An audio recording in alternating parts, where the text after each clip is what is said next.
This month on The Mix, we get up close to the art of glass, then find out where our water comes from. A little later, visit a haven for heroes and get a taste of something sweet in Out and About. The Mix starts right now.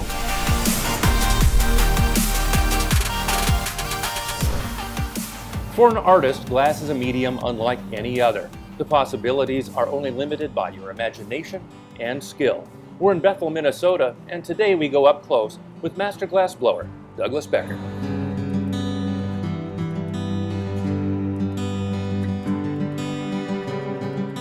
For the past 40 years, an artist from Bethel has been perfecting his craft. So I did the underneath design, the canes, and then twisted them one way. Doug Becker's work has taken on unique shapes, colors, and textures. This is electroforming is what it is. And it really At times, they capture something very personal. And this was actually an ash piece here. It was a friend of mine whose daughter passed. Each piece began here, a furnace, burning at close to 2,000 degrees. It's a dangerous material to work with. Becker is planning to make something larger than anything he's made in months. Well, what I'm going to do today will just be a simple bowl. You know, I would like it to be a little more wider and open, and it'll have a foot on it, so it kind of elevates it up off the table. Once he begins the hour-long process, there will be few opportunities to catch his breath. You can actually see the edges are kind of a cobalt blue. A small piece of colored glass must be heated slowly on a long pipe. Like toasting marshmallows. An air bubble is then blown into the center. So it's kind of like throwing a pot, but when you're throwing a pot, you're building it vertically. You know, glass blowing is horizontally. Becker constantly turns the pipe, keeping the bubble right in the middle. And I'm watching that interior bubble. A process he will repeat 3 times. 150 pounds of molten glass sits inside the furnace. So I'm going to go down into the glass. Now you won't be able to see the different layers once I gather 3 layers on here. It's just going to look like one mass. Wooden cups soaked in water help to shape the sticky glass. It's floating on a layer of steam rather than burning that wood. Air blown into the center expands on its own as it warms. All right, now I'm going to dip in and take a 3rd gather over this. The glowing red center will actually turn blue when the glass cools. By keeping the pipe at a downward angle, this will stretch that molten glass down. Becker wants the base of the bowl to be thicker, so he uses compressed air to cool the area. So now you can start seeing some of that cobalt blue, our base color, actually starting to show up. The bubble has expanded.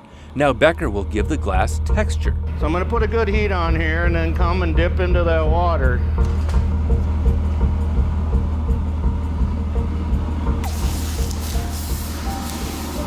A foot for the bowl starts on a 2nd pipe. The 2 pieces must come together perfectly the first time. I've stuck them off to the side and you're not going to get it back on center. Every step of the process works toward a shape Becker hopes to achieve. I'm just giving it, you know, a suggestive push. But sometimes the temperament of the glass and the artist's vision don't come together. It's kind of like life. Sometimes you got to settle for what you get, you know. Especially in glass blowing, I mean, you know, it doesn't always work the way you're thinking, and you learn from that. The next time you try it a little different way. Becker can't make the bowl any wider. The piece is ready to come off the pipe. Butter knife and create a little tension right here. Drop it right off.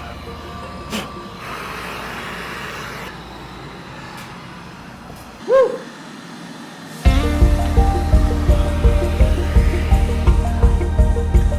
We did it! The glass bowl will slowly cool from more than 900 degrees to room temperature over the course of a full day to prevent it from cracking from internal stress. We return the next day to see how the bowl turned out. And we'll open up the oven and take a look at the piece, see how it came out. But it came out a real nice piece and it looks great. You can see the crackling worked out real nice here. The foot's real nice and centered.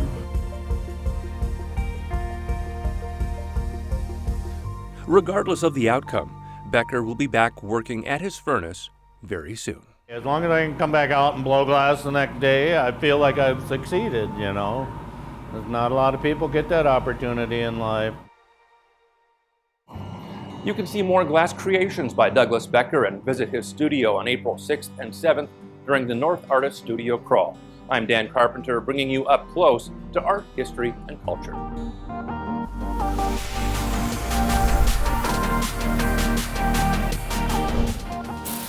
Water. We use it daily. From washing clothes, bathing, and staying hydrated. But have you ever stopped to ask yourself, where does it come from? Well, to answer that, we paid a visit to the East Water Treatment Plant in Coon Rapids to meet Utilities Supervisor Corey Jorgensen. We have 24 wells, and so we use well water. We don't use surface water out of the river. The wells are spread out across the city. Small buildings house some, while others, like this one at the West Treatment Plant, are fenced in. We have 2 treatment plants, and 15 of our 24 wells are treated for iron and manganese removal. And we have 10 wells that go to our West Treatment Plant, 5 wells to our East Treatment Plant. 9 of the city's wells are known as system wells and get used only in case of an emergency. We take our jobs very seriously. Water plant operator Mike Stahlberger oversees the daily operations of the city's water system. Every day I monitor each of the wells. We see how many gallons we've pumped. The DNR and the Department of Health require us to monitor every well every day. The average wells in Coon Rapids go down roughly 500 feet. My role is to ensure that we remove the minerals, the unwanted minerals, and then we chlorinate and make it safe to drink, bathe, whatever the usage need would be. Water gets pumped to the water treatment plants where iron and manganese are removed from the well water. So here we have our 5 filter vessels at the East Treatment Plant, and the raw water comes in, comes up to the top of the vessel, goes through all the media, and comes out through the meter and down, and then ends up finished water going to the reservoir here at the treatment plant. Jorgensen showed us an example of just how these giant filter tanks clean up the water. And this is an example of the electromedia that they have in them. So the water comes in the top of the filters, goes down through, and the media catches the iron and manganese and impurities. Fluoride and chlorine are added at the water treatment plants through automated pumps which are monitored by the water treatment plant operator. At the plant I monitor chlorine usage, the quality of the water, constantly testing to make sure it's safe. At least once a week, the plant manager tests the fluoride in the water that leaves the plant to make sure it's at a safe level for consumers. I think we have the best water in the state. Booster pumps are used to send the treated water into the reservoirs where it is held until the system calls for more. One reservoir at the East Plant is 5.5 million gallons. The reservoir at the West Treatment Plant is 5 million gallons. From the reservoirs, water can be pumped to any one of the city's 3 water towers. And then we can see how the towers are filling and emptying. The tower near Foley and Northdale Boulevard is 500,000 gallons. The tower by Crooked Lake Boulevard is 1.5 million gallons. And the tower off Hanson Boulevard is a whopping 2.5 million gallons. Together, they supply water to homes and businesses through an underground network of water mains which run nearly 300 miles. The city has water conservation goals which are key to helping protect this natural resource. We've really done a good job in Coon Rapids with the new fixtures, toilets, faucets, and then the irrigation systems for their lawns, having automatic shutoff for if it rains and manage your grass. It's huge. It's great for the environment. The DNR is really looking to continue to conserve and get our pumping down to under 70 gallons per day per person. It used to be a target rate of 100, and we're achieving that. The next time you reach for a glass of water, remember this: life without it would be impossible. Clean, refreshing water does a body good. And speaking of good, Steve Erickson has traveled to Anoka in search of finding good.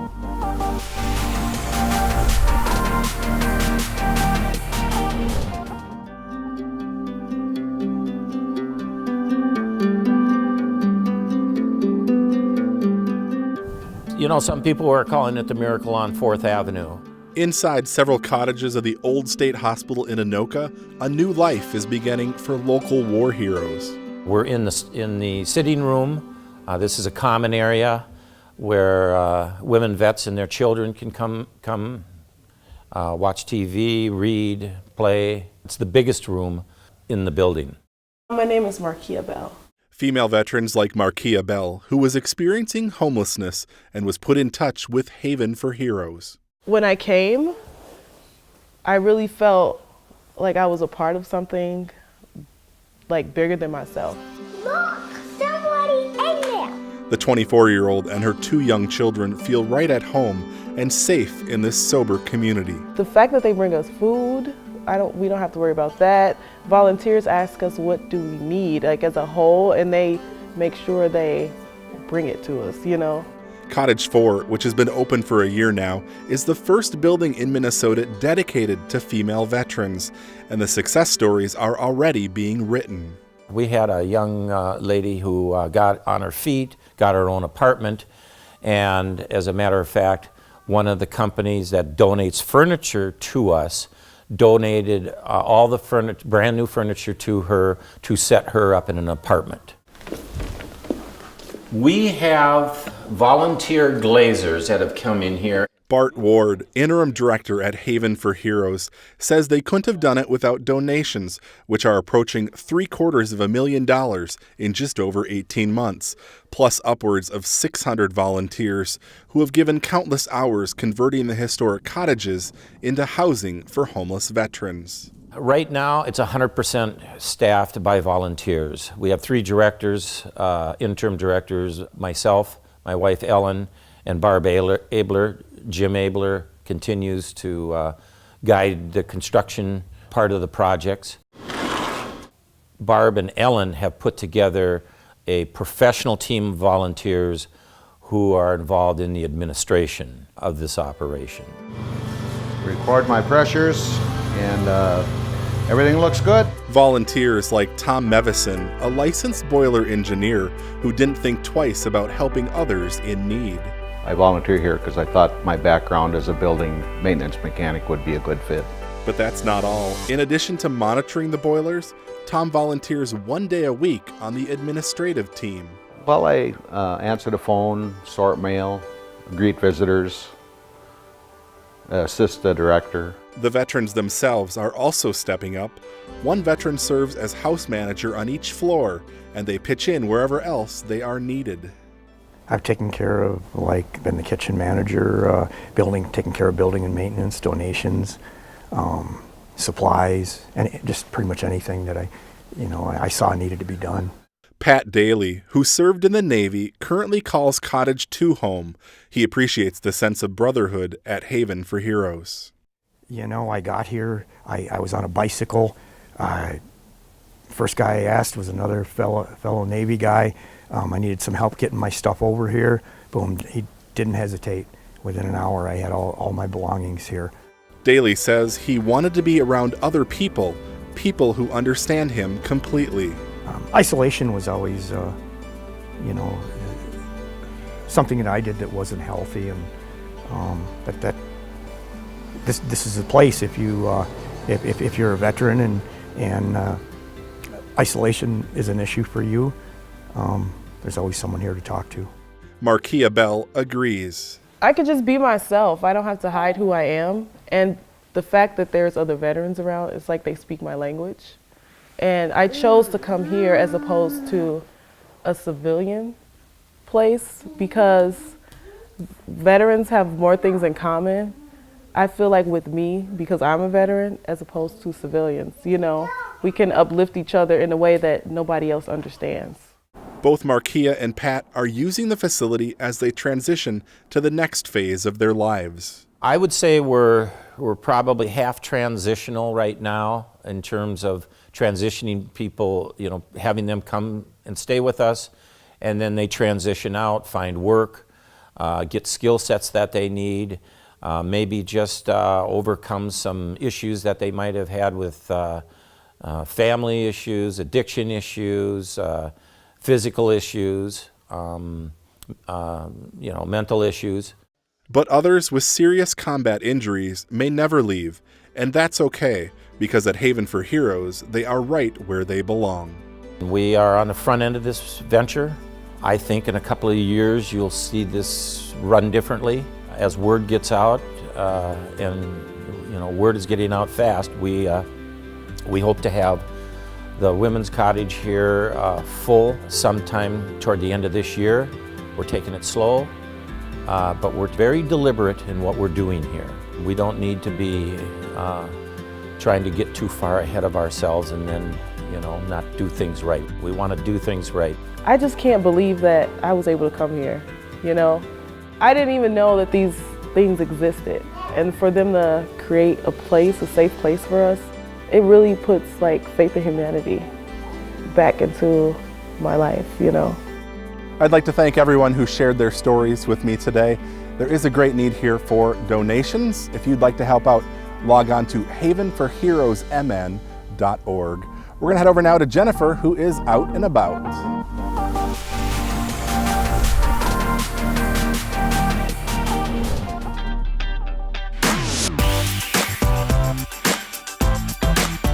Feast your eyes on color, confection, and cake.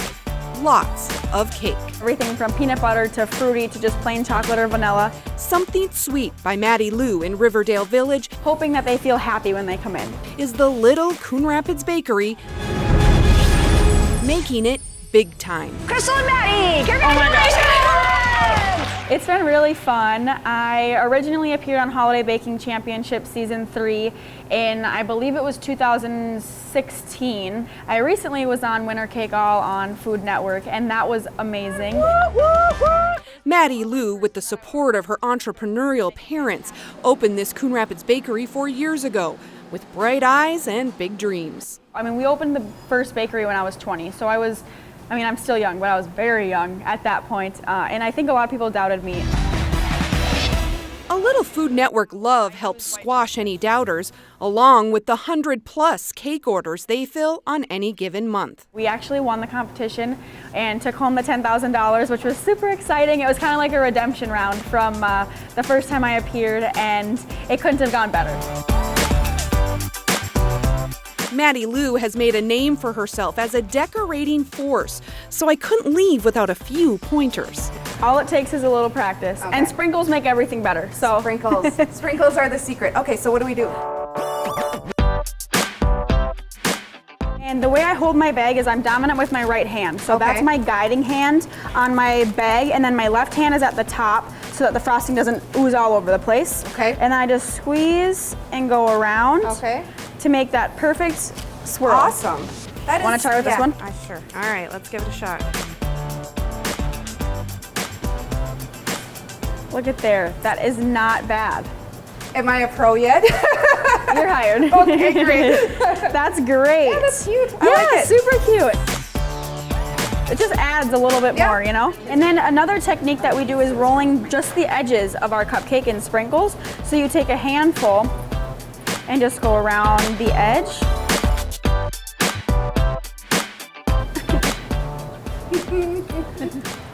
Who did one, who did the other? They're You think both you great. can tell? Do you ever get tired of being surrounded by all these beautiful colors and sugar and all of it? No, it's so happy. We've done crazy cakes from top potato containers to dog cakes and just all different kinds of things, and it's just a really fun time. Fun in the form of frosting and fondant.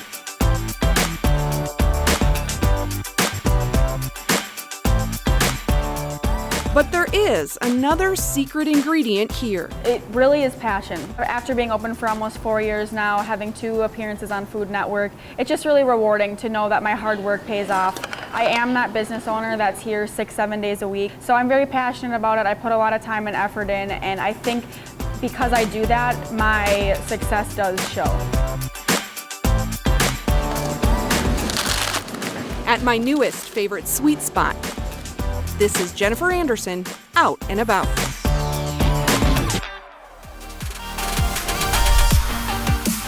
Do you have an idea you'd like to see on The Mix?